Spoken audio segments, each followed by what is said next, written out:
Frightening sight for any pet owner. A little black bug that won't come off, but it's that time of year, tick time. Veterinarians say spring is when they see more tick cases. There are actually fewer in summer. Most ticks will latch on and not cause too much trouble, but that's not always the case. Our Hawk Hammer working for you tonight with the frightening results of what some pet owners see. Hawk?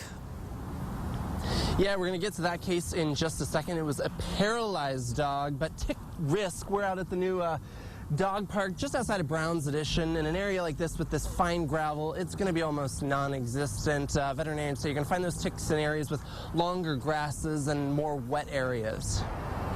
Floby is a chocolate lab and Millie is a rescue mix. And they're out having a time and a half at the dog park with their human Heidi Swartz. They can get big, those little guys. Ugh. She's talking about ticks.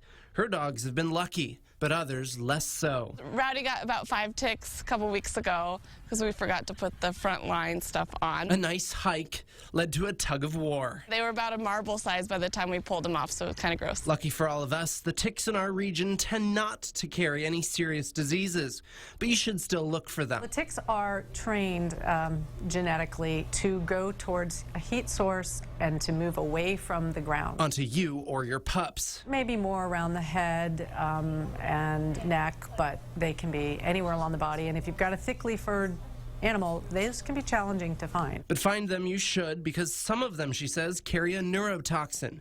She saw a case just yesterday. So the owner noticed the dog just collapsed when she got her off the bed, and she could not walk. She was kind of swimming and flailing around, very uncoordinated. And then immobilized. Here she is 5 hours after the tick, which was right on her head, was removed. So what to do? The way to pull a tick off is to grasp down by the head and firmly pull out. Even if you pull a little skin out, that's okay. If your dog isn't feeling it or you aren't comfortable with it, see a vet.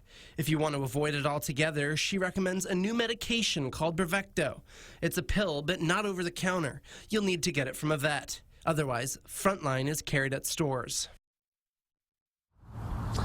And as she said, the tick in our area tend to be relatively benign when it comes to damage, but she says that's not necessarily the case in other areas. So if you're traveling with your pets to places like Oregon or the other side of the Cascade, she really does recommend getting those treatments. Reporting live, Hawk Hammer, KXLY 4 News.